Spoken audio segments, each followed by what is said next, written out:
함께 나눌 말씀의 제목은 나의 영적 사각지대는 없는가? 이틀 전이죠. 이틀 전 일본의 아베 신조 전 총리가 총이 맞아 사망했습니다. 여러분 뉴스를 통해서 다 들었을 거예요. 그가 일본 참의원 선거 유세에 나갔다가 그 선거가 아마 이틀이 지나면 이제 선거를 하는 것 같아요. 그때에 나갔다가 나라시라는 일본의 시가 있는데 그 나라시의 한 역에서 유세하다가 전직 해상 자위대원에게 총에 맞아서 그리고 치료를 받다가 과다출혈로 죽고 말았습니다. 범인의 이름은 나가이 데스야라는 사람입니다. 그가 아베와 연관된 종교단체에 자신의 어머니가 신문에 그렇게 나왔어요. 자신의 어머니가 많은 돈을 기증해서 가정에 파탄이 일어났기 때문에 원한이 생겨서 총리를 죽이려고 했다라고 뉴스에 이렇게 나오더라고요. 그런데 또 다른 비하인드 스토리가 있어요. 그 얘기를 하면 끝이 없지만은 여하튼 이걸 보면서 여기서 엿볼 수 있는 것이 있었습니다. 그것이 뭐냐? 이 고정된 생각, 아베가 그 종교단체에 깊이 관련됐는지 안 됐는지는 모르는데 그렇게 생각해서 아베를 죽였어요. 그러니까 이렇게 고정된 생각은 참으로 무서운 결과를 만들어 버린다는 것을 여기서 엿볼 수 있습니다. 오늘 본문도에 어쩌면 이 이야기를 하고 있는 것이 아닌가라는 생각을 말씀을 준비하면서 들었습니다.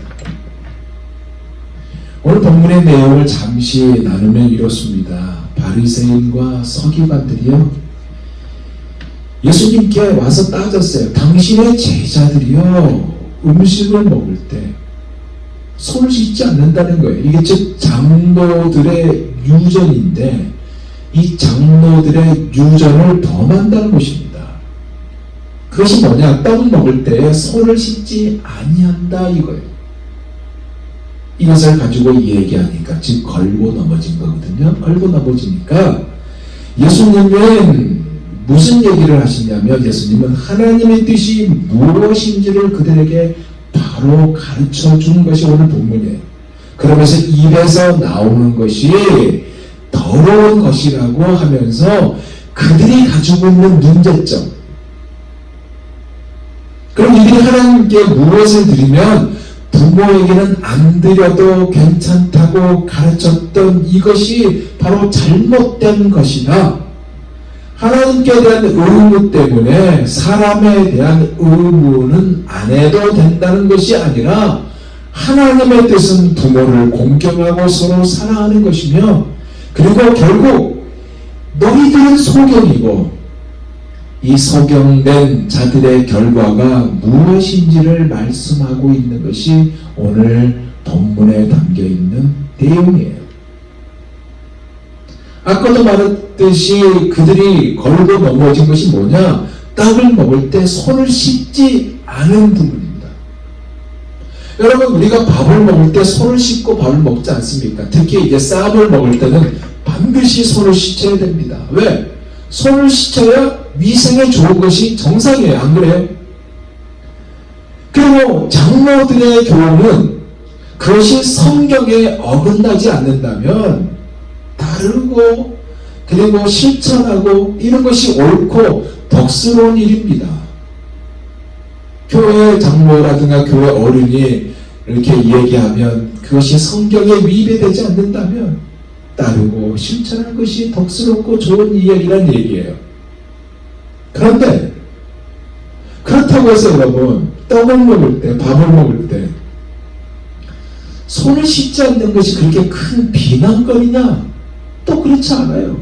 사람에 따라서, 습관에 따라서 손을 씻지 않는 경우가 있지 않습니까?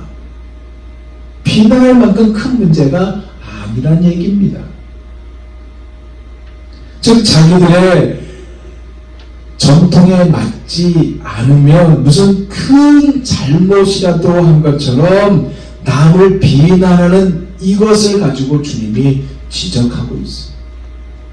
그래서 오늘 본문은요, 어떻게 보면 우리 신앙생활에 있어서 절대적 기준과 규칙이 무엇이어야 하는지를 말씀하고 있고요.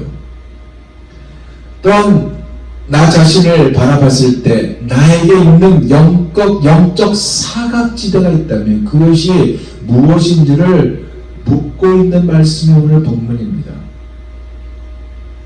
사실 우리 신앙생활의 절대적인 기준과 가치는요, 즉 규칙은요, 하나님의 말씀입니다. 그래서 성경이 명하는 것은 반드시 해야 하고요, 금하는 것은 하지 않는 것이 이것이 절대적인 기준이에요.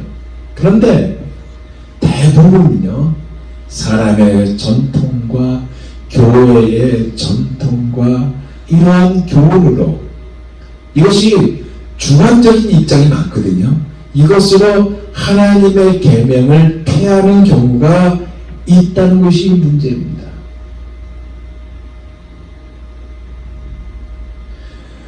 본문을 봐서 알다시피 예수님에게 이렇게 요청을 했고, 요청이 그냥 요청이 아니에요. 비난의 목적으로 요청한 건데, 이 서기관과 바리새인들이 이렇게 청결을 요구한 이들이 대충 믿는 자들이냐? 그렇지 않아요. 어떻게 보면요, 누구보다도 철저히 잘 믿는 자이고 누구보다도 법을 잘 지키는 자들이고, 이러한 것을 자부하는 종교 지도층이 있는 자들이 바로 이들입니다. 그런데 주님은 이들을 가르쳐 뭐라고 그랬어요? 소경, 그렇게 말하고 있어요. 하나님께서 심지 않는 자리라고 아주 강하게 책망을 하고 있는 것을 보게 됩니다. 그러면서 뭐라고 그래요? 구덩이에 빠지게 될 것이라. 엄청난 말씀을 하고 있어요. 하나님께서 심지 않는 자들을 다 뽑힐 것이라고 말씀을 하고 있습니다. 뭡니까? 핵심은 청결이 아니라는 것입니다. 그러면 무엇을 말하는 것일까? 오늘 본문이 얘기하고자 하는 것이 무엇일까? 이것을 나누면서 함께 은혜를 받고자 합니다. 오늘 말씀은요, 총 4개로 구성이 되어 있어요. 그 첫째가 1절에서 2절이에요. 그게 뭐냐? 서기관과 바리새인들이 지적하고 있는 장로들의 유전을 제자들이 범했다는 이 부분입니다.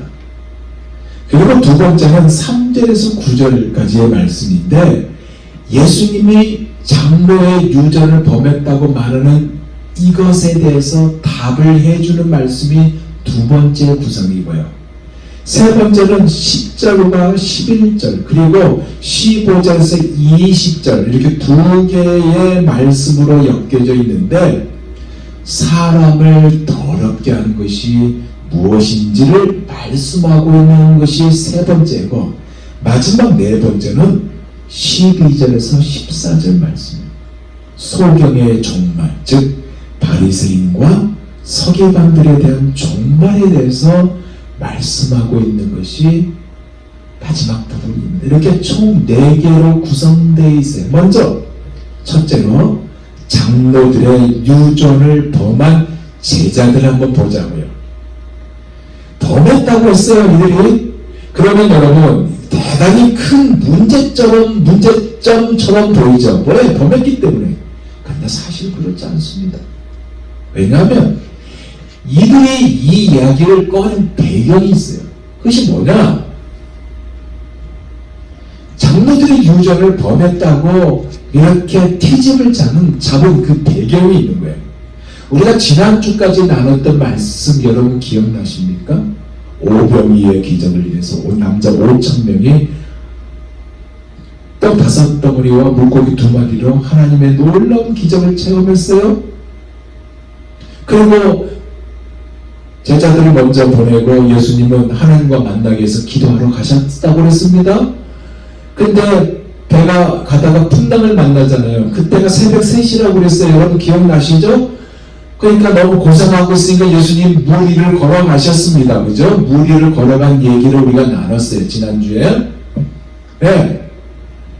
그리고 풍랑이 이럴 때 그 바다를 잔잔케 하셨다고 그랬습니다. 물론 베드로가 나도 걷게 하소서 하면서 뛰어내려갔고, 그리고 나중에 그 물살 보고 물속에 빠지는 그거, 그리고 예수님이 잡아 일으켰던 얘기도 나눴습니다. 그리고 원래 가고자 한 목적지 게네사라 지방에 도착해서 모든 병자들을 고쳐주신 얘기를 했습니다. 근데 몰려온 병자들이 예수님의 예수님의 옷자락만 만져도 낫겠다는 믿음을 가졌고, 그렇게 허락했더니 예수님의 옷자락만 만져도 다 나음을 받았다는 말씀, 우리가 지난주에까지 나눴던 말씀입니다. 여러분 기억나실 것입니다. 이 놀라운 일들로 인해서 얼마나 이야기 화제거리가 되겠어요. 떠들썩했을 것입니다. 안 그러겠어요? 만날 때마다 예수님의 얘기를 했을 거예요. 근데 예수님에 대한 얘기를 했을 때 그냥 얘기가 아니라 소망을 가지고 예수님의 이야기를 했을 거예요. 그런데 이 이야기가 불편하게 들리는 사람들이 있었어요. 그 사람들이 누구냐? 바로 기득권자들. 이 기득권자들이 이대로 두어서는 안 되겠다는 마음을 갖게 됐어요. 예수님이 이대로 두고서는 안 되겠다는 존재로 다가왔다는 얘기입니다. 큰 위협을 느꼈어요. 그래서 어떻게 해요? 사내들인 종교회의를 가졌습니다. 이 위협의 존재인 예수님의 행적을 조사하고 함정에 빠뜨리려는 회의를 가졌던 거예요.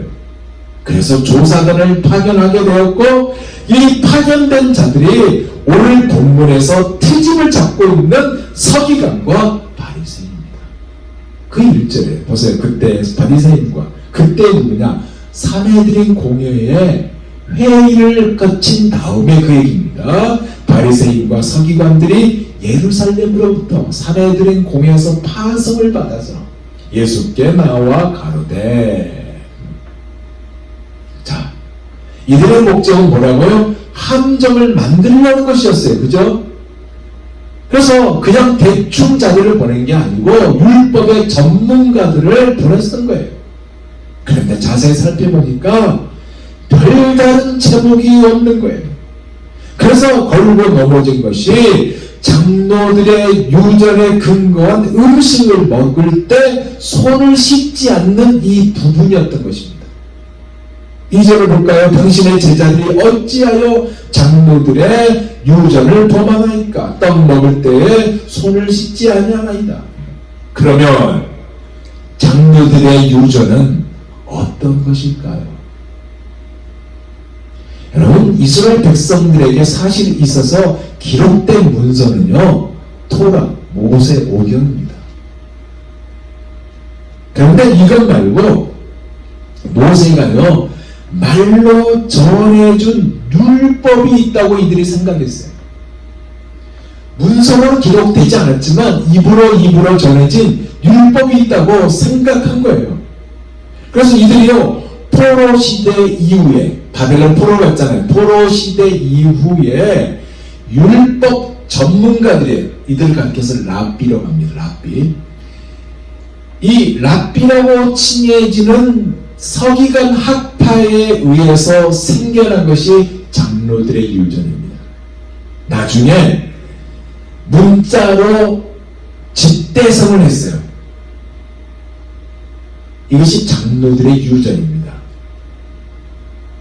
그런데 중요한 것은 이것을 아주 무게 있게 받아들이는 풍조가 생겨버렸어요.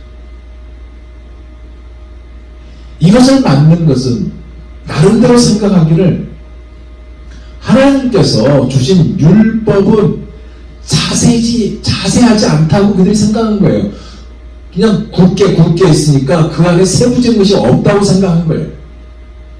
이 복잡한 현실 생활에 구체적으로 적용하려면 상세한 교범이 필요하다는 거예요. 그래서 어떻게 되냐면 당신들의 제자들이 떡을 먹을 때 손을 씻지 않았다고 그랬잖아요. 어떻게 기록되어 있냐면 떡을 먹을 때 물을 예를 들면 한 바가지가 아니라 반 바가지로 손을 닦아라 이런 식으로 기록되어 있는 거예요. 예. 근데 이게 종교적이나 윤리적으로나 정결하게 유지하는 것과 사람들의 행동을 통제할 수 있는 이 규칙으로 바뀌게 됩니다.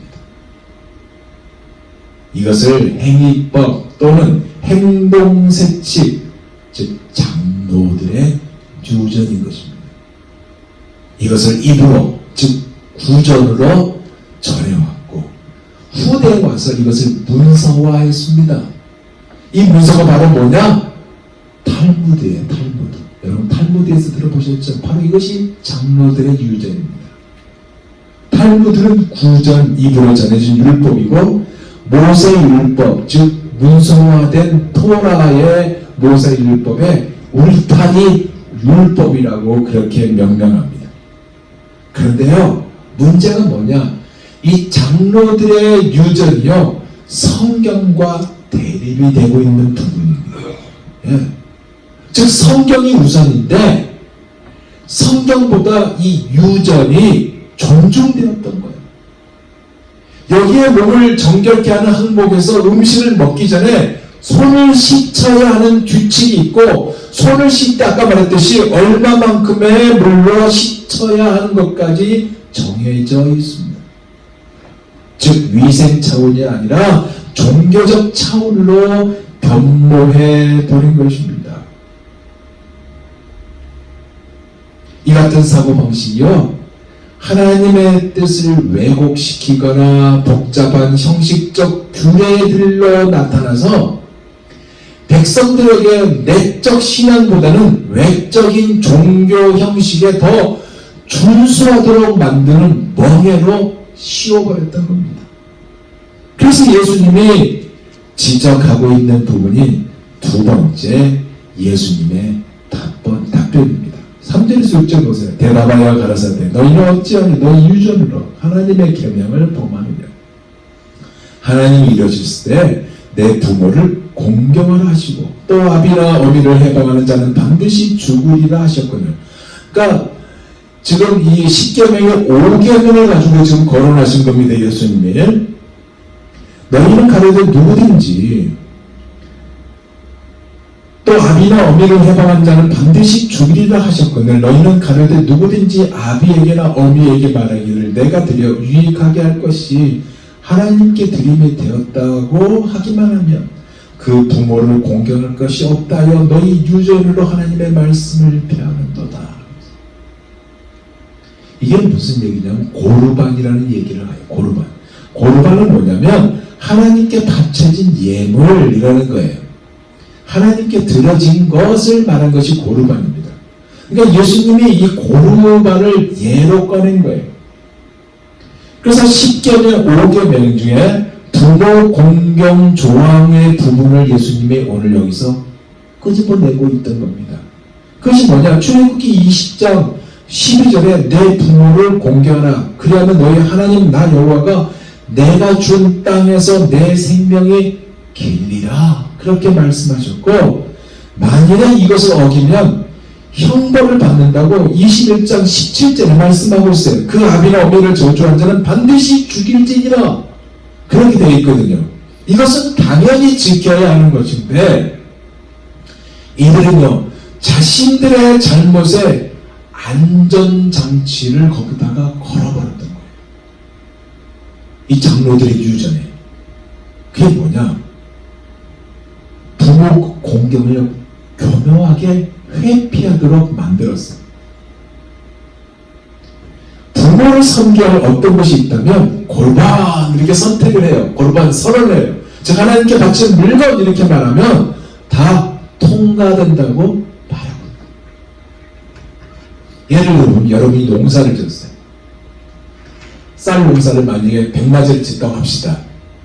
100마지를 짓는데 그 중에서 50마지를 부모님에게 들어야 되는 것이 이렇게 바친 나이가 그냥 드려야 되는 것이 50마지라고 생각해 봅시다. 근데 50마지를 드리기가 너무 아까워.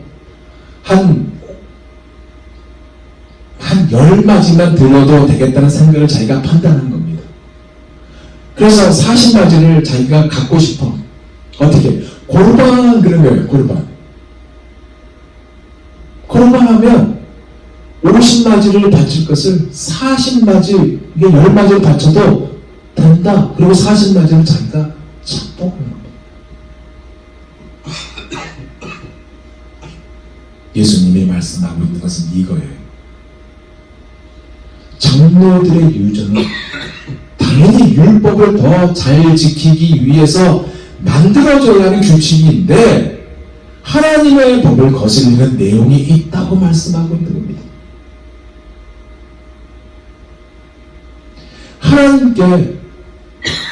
하나님께서 부모를 공경하라고 명령하신 이 명령을 더 잘 지키도록 장로들의 유전이 보충되어야 하지만 고르반이라고 이렇게 선언하면 이 유전은 부모를 공경하지 않아도 되도록 부모의 공경 의무를 면제해주고 있다고 하는 이 부분이에요. 그래서 장로들의 유전으로 하나님의 법을 피하느냐라고 주님께서 그렇게 말씀하고 있는 것입니다. 자기가 착복하는 악법이에요.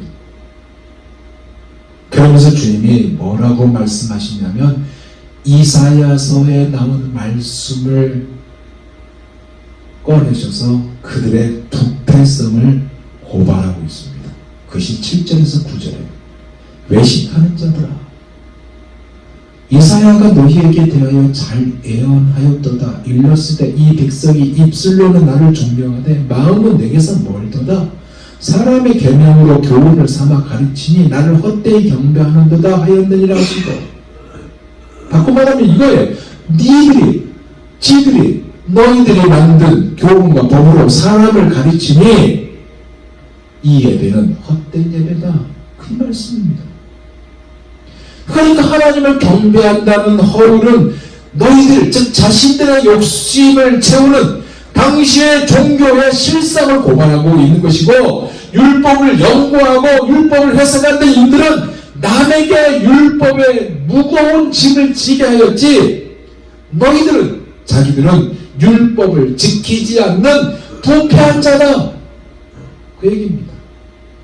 쉽게 말하면 목사가 기도하세요. 하나님 말씀대로 살아야 됩니다. 그렇게 가르치고 해야 하고 선포하지만 정작 본인은 그렇게 하지 않는다. 그 얘기입니다.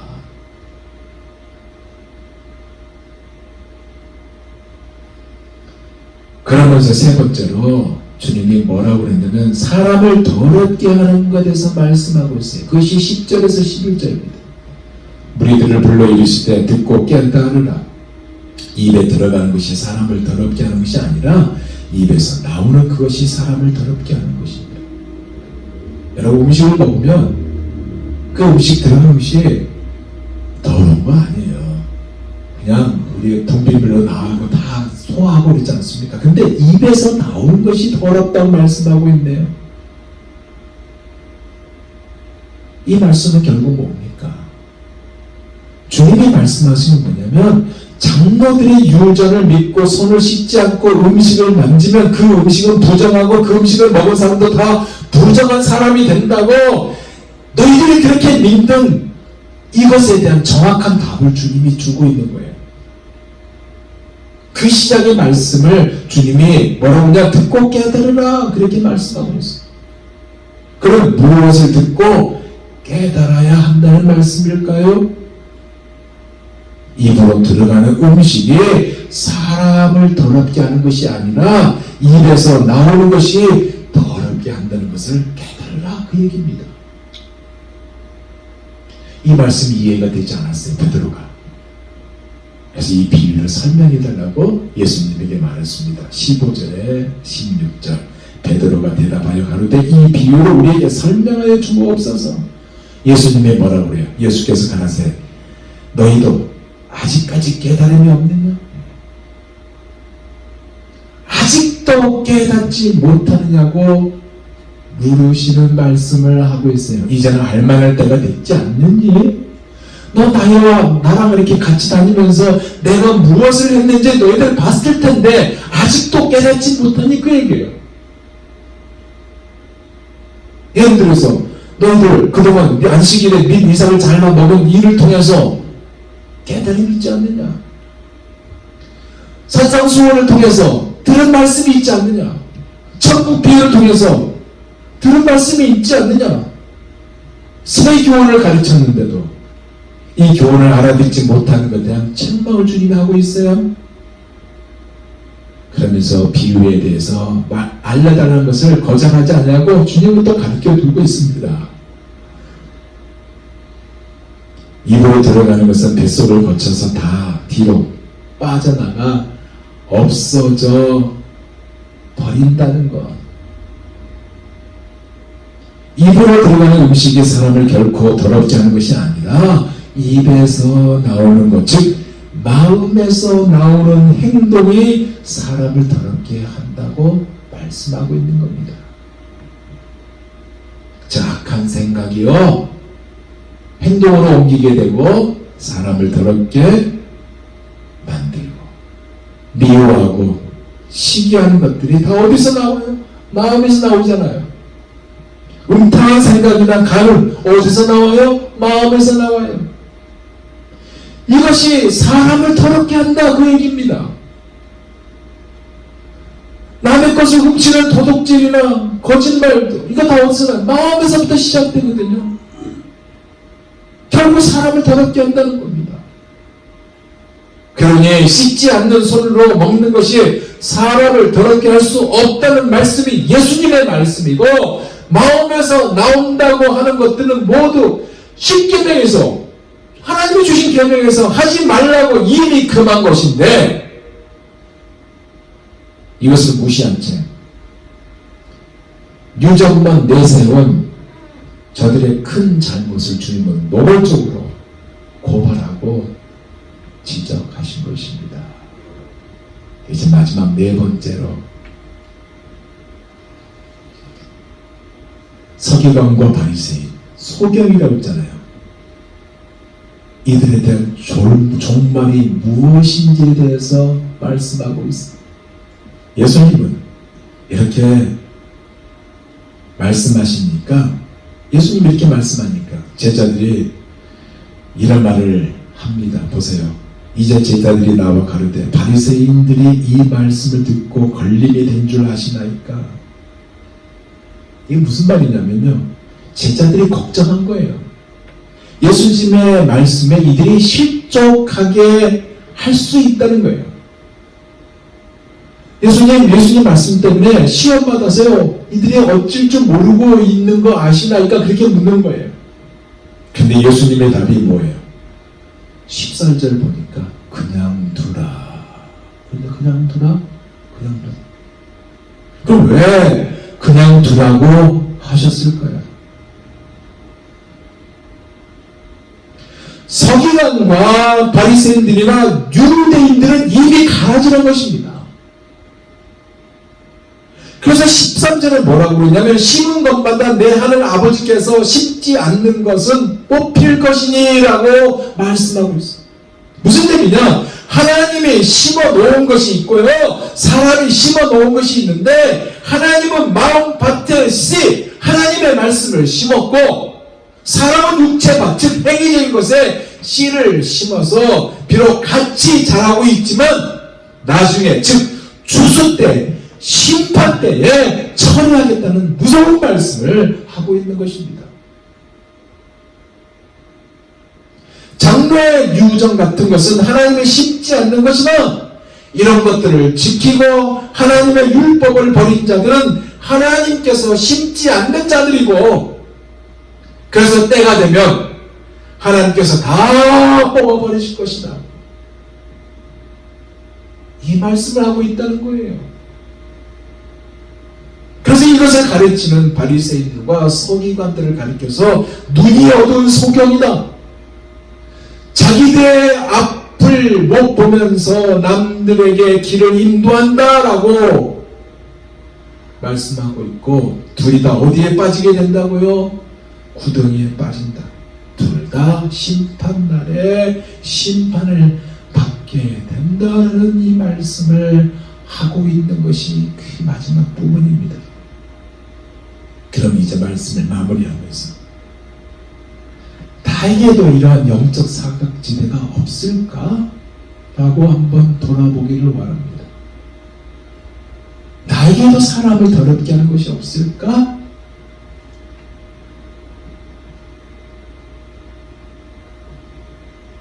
말이 사람을 살리거든요.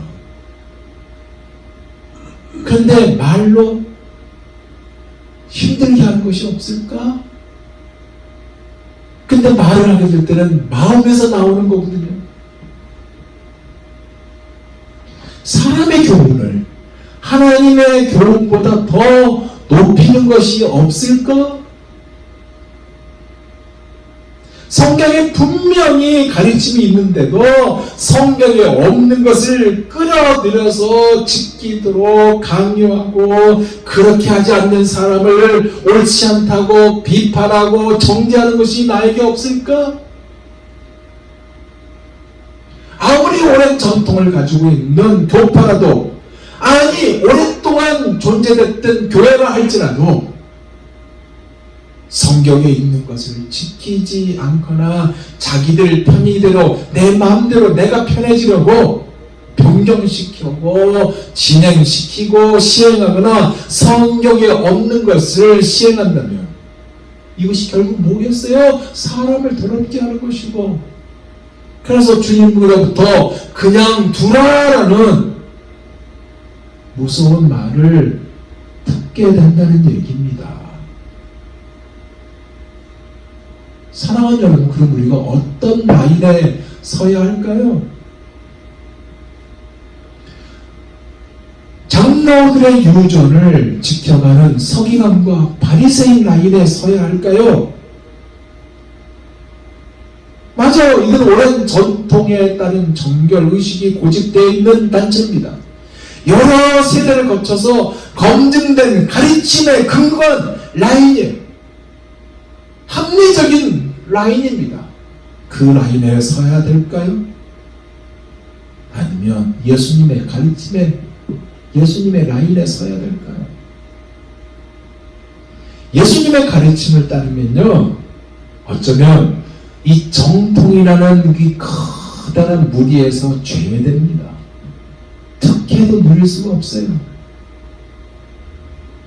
종교적 표준에 의해서 버림받은 자가 되고요, 반역자가 되고요, 어쩌면 이단이라는 취급까지 받을 수가 있어요. 그런데도 우리는 예수님 편에 서야 되지 않을까요? 사실 이 길은 좁은 길이에요. 힘든 길입니다. 그래도 예수님의 편에 서야 된다는 얘기입니다. 내가 오랫동안 믿었다고 나의 경험에 의해서 정말 날마다 새롭게 돼야 되는 우리 자신인데, 자기도 모르게 만들어버리는 나의 영적 사각지대,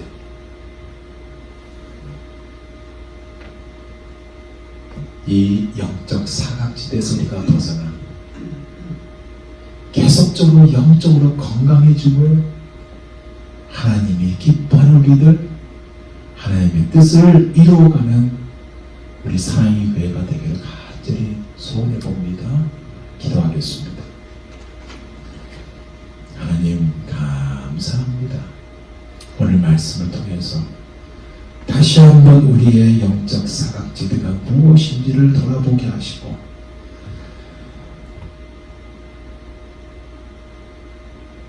우리가 우리도 모르게 나도 모르게 만연화되어 있는 습관화되어 있는